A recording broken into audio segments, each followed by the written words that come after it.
Fala galera, Carla Bernardo, tô aqui para compartilhar com você o meu devocional diário e te provar que uma xícara de chá e 15 minutos de estudo bíblico podem transformar a sua vida.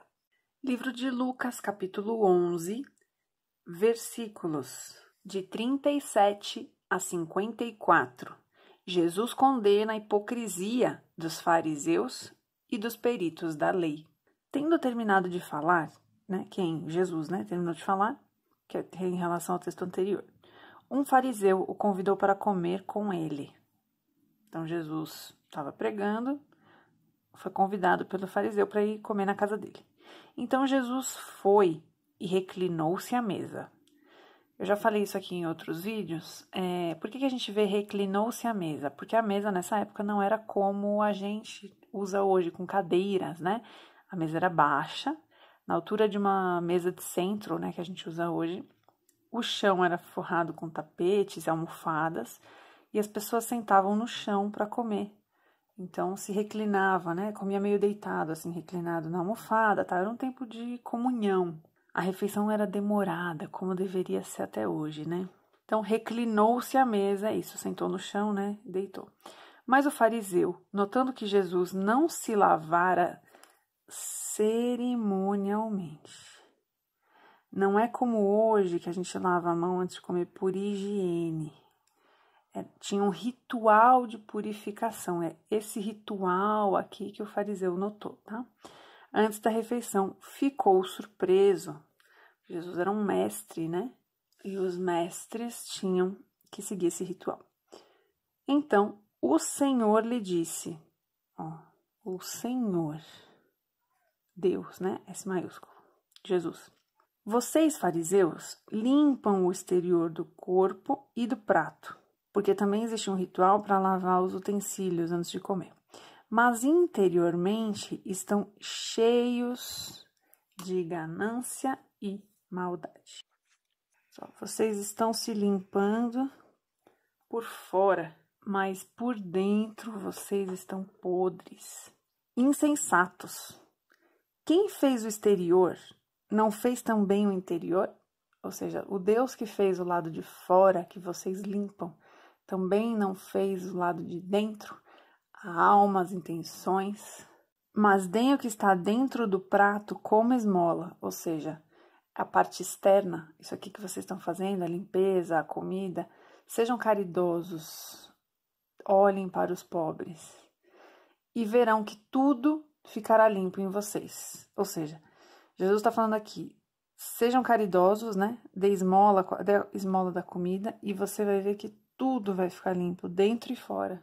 Para de se preocupar com ritos religiosos e passe a amar as pessoas. É isso que Jesus está falando aqui. Para de se preocupar com o jeito de limpar, o jeito de fazer e vai ser caridoso. Vai doar comida. Seja caridoso. Primeira lição que a gente aprende com esse texto aqui, capítulo 11, versículo 41. Amem mais ao próximo para que sejam purificados. Quer ser purificado? Quer ser santificado? Ame o próximo, pratique a caridade. Doe o que está no seu prato para quem precisa. Aí Jesus continua. Ai de vocês, fariseus. Ai de Deus é sempre relacionado a juízo, Ai de vós. Ai de vocês, fariseus, porque dão a Deus o dízimo da hortelã, da arruda e de toda sorte de hortaliças. O dízimo aqui, ele era dado com o que você produzia. Então, por exemplo, quem produzia lã, criava ovelha, produzia lã, ofertava lã e a carne da ovelha. Quem produzia trigo, ofertava trigo. Então, o que ele está falando aqui, por isso que é hortelã, arruda, o que vocês produzem, de toda sorte de hortaliças, mas desprezam a justiça e o amor de Deus. Ou seja, vocês são fiéis nos seus dízimos, mas não praticam a justiça de Deus.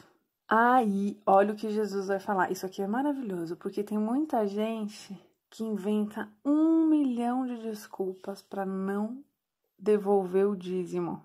Ah, não, eu não vou dar na igreja, eu vou fazer caridade. Eu vou fazer outra coisa. Olha isso aqui. Vocês deviam praticar essas coisas. Que coisas? O dízimo da hortelã, da arruda, sem deixar de fazer aquelas, justiça e o amor de Deus. O que Jesus está dizendo? Que uma coisa não anula a outra, que nós temos obrigação de sermos ofertantes na casa do Senhor e praticantes da justiça, da caridade, que ele falou aqui, de dar o que você tem no prato. Eita! Uma coisa não exclui a outra.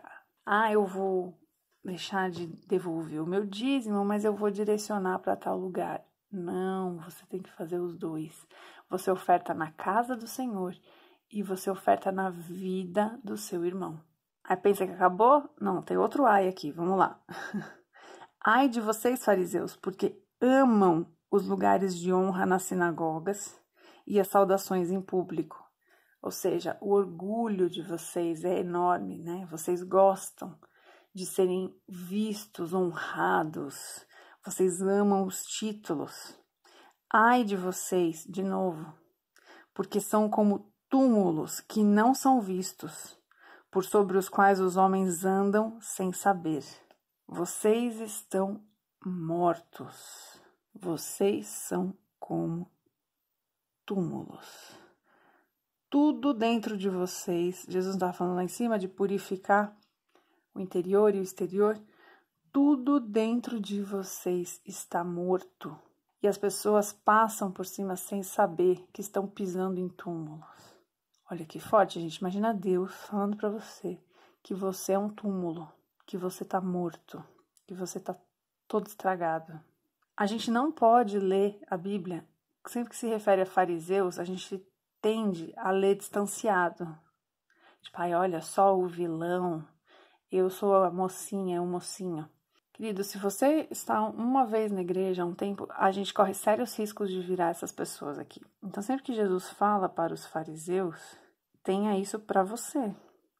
Assuma para você essa lição, porque é muito fácil a gente cair nessa cilada aqui, viu? Não empurra. Eu tinha um pastor que falava que tem o crente pá e o crente inchada. O crente pá, ele pega a terra e joga pro outro. Ah, isso aqui é pro fulano. Nossa, a Beltrana tinha que estar aqui para ouvir essa palavra. E o inchado é aquele que pega e puxa na direção dele. Essa palavra é para mim. Nossa, isso aqui é para mim. Ai, aqui eu preciso melhorar. Seja um crente inchada.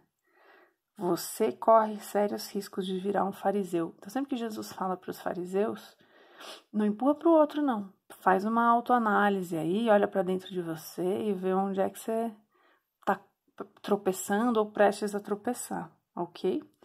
Ego, querer lugar de honra, querer ser conhecido. A gente tem visto muito disso aqui nas igrejas. Vigia, igreja, vigia. Um dos peritos na lei respondeu. Ou seja, que peritos na lei, né? Um homem que entende de todo o Antigo Testamento. Mestre, quando dizes essas coisas, insultas também a nós. Ou seja, você está falando para os fariseus, mas agora você também está ofendendo a gente. Quanto a você... Aí Jesus responde. Quanto a vocês, peritos na lei, disse Jesus, ai de vocês também. Jesus não tinha papas na língua, não, meu amor. O que tinha que falar, ele falava. Com amor, com misericórdia, mas falava. Porque sobrecarregam os homens com fardos que dificilmente eles podem carregar. E vocês mesmos não levantam nem um dedo para ajudá-lo. Tem um texto que diz que vocês mesmos não conseguem carregar. O que acontecia aqui? Existia a lei de Moisés. Em cima da lei de Moisés, esse povo inventava mais 85 regras. Modo de dizer, tá? Mas eles inventavam muitas regras. Ou seja, ficava impossível cumprir a lei. E é o que Jesus está falando, nem vocês conseguem cumprir. Vocês tornam a vida das pessoas mais difícil, mais pesada. Quer ver um exemplo? A Bíblia diz que nós devemos jejuar, certo? Jesus só disse que a gente deveria jejuar e com frequência. A Bíblia não diz quanto tempo tem que ser o jejum, de que alimento que tem que ser o jejum, Que jeito que tem que ser? A Bíblia fala que tem que jejuar. E ao longo das histórias bíblicas a gente vê diversos tipos de jejum, certo? Ou seja, você faz o seu jejum do jeito que você quiser. Você vai estipular, combinar isso com o Senhor e vai cumprir. Você já viu a quantidade de gente que quer impor um monte de regra para jejum? Não, porque tem que ser assim, tem que ser assado. Não, porque... E aí começa a inventar em cima da lei. Qual é a lei? Jejuar e orar com frequência. Não, tem que ser 3 vezes por semana. Tem que ser... Começa a pôr coisas que vão tornando o fardo mais pesado. Leis regras que fazem com que a gente não consiga cumprir a lei. Gente, é muito fácil ver isso nas igrejas. Em tudo, seja em liturgia de culto, com um monte de regra para culto, um monte de regra para roupa, um monte de regra para modo de viver, um monte de regra para alimentação. E aí, quando você vai ver, 100% do povo está vivendo errado, porque ninguém consegue cumprir isso aqui. E é o que Jesus está falando, olha o que vocês fazem, vocês sobrecarregam as pessoas e não ajudam. Vocês ficam dando ordem, inventando regra e não fazem nada para ajudar. Vocês aumentam o fardo das pessoas. Aí de novo, mais um ai, eita. Ai de vocês, porque edificam os túmulos dos profetas, sendo que foram os seus próprios antepassados que os mataram. Vocês ficam falando e citando os profetas, mas vocês mataram todos os profetas que Deus mandou. É isso que Jesus está dizendo. Assim vocês dão testemunho de que aprovam o que os seus antepassados fizeram. Eles mataram os profetas e vocês lhes edificam os túmulos. Ou seja, vocês são iguaizinhos. Vocês concordam e vocês também matam os profetas.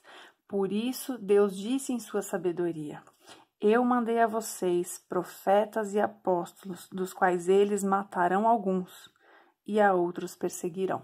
Deus já disse que mandaria profetas e eles seriam perseguidos. Tem uma parábola acho que é dono da vinha, não estou me lembrando agora o nome da parábola, mas que conta isso, né? Que o homem tem a vinha, mandou alguns funcionários cuidarem, aí ele manda outros para receber, né, o que a vinha tinha produzido e eles matam os funcionários. Ele manda outro funcionário, eles matam o funcionário. Ele manda o filho, matam o filho. Essa parábola fala exatamente disso. Que Deus, a vida inteira, Deus levantou profetas que foram perseguidos e mortos por quem não queria ouvir o que eles tinham para dizer. Até hoje é assim. Versículo 50. Pelo que esta geração será considerada responsável pelo sangue de todos os profetas, derramado desde o princípio do mundo. Olha o que ele está falando. Vocês vão responder pelo sangue de cada profeta que foi derramado até hoje. Desde o sangue de Abel até o sangue de Zacarias, que foi morto entre o altar e o santuário. Mataram Zacarias dentro do templo do Senhor. Olha que abuso, olha que afronta. De Zacarias em diante, o povo ficou 400 anos sem profeta, até que vem João Batista e aí vem Jesus.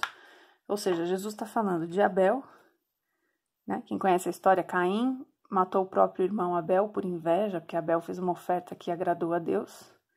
Então aqui, o primeiro assassinato da história, até o último profeta que foi morto. E ó como vai evoluindo para pior, né? A crueldade. Mataram dentro do santuário, o desrespeito a Deus, como foi aumentando. Sim, eu digo a vocês, esta geração será considerada responsável por tudo isso. Vocês são responsáveis pelas pessoas que vocês colocam fardo e vocês são responsáveis pelos crimes do passado. Olha isso que forte. Ai de vocês, peritos na lei. Continua, os que falaram que estavam ofendidos. Acho que aqui eles já tinham se arrependido de ter se metido na conversa. Sabe aquela coisa, era melhor ter ficado quieto? Acho que para eles, nessa hora, eles estavam já pensando isso. Porque se apoderam da chave do conhecimento. Ó, o que isso significa? Que eles não compartilham o conhecimento. Gente, quantos pastores, padres, a gente vê fazendo isso? O ensino bíblico, o conhecimento da palavra de Deus, ele deve ser democrático. As pessoas têm que ter acesso. Um dos motivos de eu criar esse canal foi esse. Quando eu ia ver alguns vídeos de teólogos, Eles falavam tão complicado, eles dificultavam tanto o texto, que no fim da explicação você estava com mais dúvida do que com clareza. Aí eu falei, quer saber? Eu, na minha ignorância, que não sou teóloga, não sou nada, vou fazer vídeos simples, porque é isso, o evangelho precisa ser acessível, as pessoas precisam entender a palavra de Deus, a gente tem que propagar, a gente não pode querer ter um monopólio do conhecimento, saber dificultar para que as pessoas não saibam, era isso que eles faziam, se apoderam da chave do conhecimento. Vocês mesmos não entraram, ou seja, vocês não cumprem, vocês não entram na lei, na presença de Deus e impedem os que estavam prestes a entrar. Ou seja, vocês detêm o conhecimento, não compartilham, não desfrutam dele e não deixam mais ninguém entrar. Não seja essa pessoa. Sabe aquelas pessoas no metrô? Ai, como me irrita. Tá lotado o metrô, o trem, muita gente querendo entrar. Aí a pessoa, ela entra e ao invés dela ir pro fundo, né, do vagão para liberar espaço para quem tá atrás, ela para na porta. Ela botou o pezinho dela ali na porta, ela fica fincada, ela atrapalha todo mundo que tá atrás. Só e ela também não vai para dentro, ela fica na portinha atrapalhando todo mundo, ninguém consegue entrar. É isso que eles faziam com o reino de Deus. Põe o pezinho na porta e não deixa mais ninguém entrar. Não seja essa pessoa, querido. Quando Jesus saiu dali, os fariseus e os mestres da lei começaram a opor-se fortemente a ele. Por que será? Jesus já disse que eles tinham um coração orgulhoso. O coração orgulhoso, ele não aceita a correção. O coração orgulhoso, ele se ofende com a correção e ele quer matar quem corrigiu. O coração humilde, o coração contrito, ele ouve a correção, se envergonha, se quebranta, pede perdão, se conserta e vai viver melhor. O coração orgulhoso faz isso aqui. Um pastor que começa a confrontar muito o povo nos seus pecados, talvez ele seja retirado da igreja. Talvez ele comece a ter problema com os fiéis, porque as pessoas não querem se consertar. Elas querem ouvir o que elas gostam de ouvir. Começaram a opor-se e a interrogá-lo com muitas perguntas. Para quê? Porque eles queriam aprender, esperando apanhá-lo em algo que dissesse. Alguém aqui estava interessado em aprender, em mudança, em confronto, em entender, em reconhecer, falar, olha, esse é um profeta do Senhor, mesmo, né? Eles não acreditavam que ele era o Filho de Deus, mas que eles reconhecessem que era um profeta de Deus, que tinha coisas a trazer. Não, eles querem matá-lo. Aqui, ó, confirma o que Jesus falou, que eles eram responsáveis pela morte dos anteriores a ele, porque eles iam praticar o mesmo mal dos seus pais, o mesmo mal dos seus antecessores.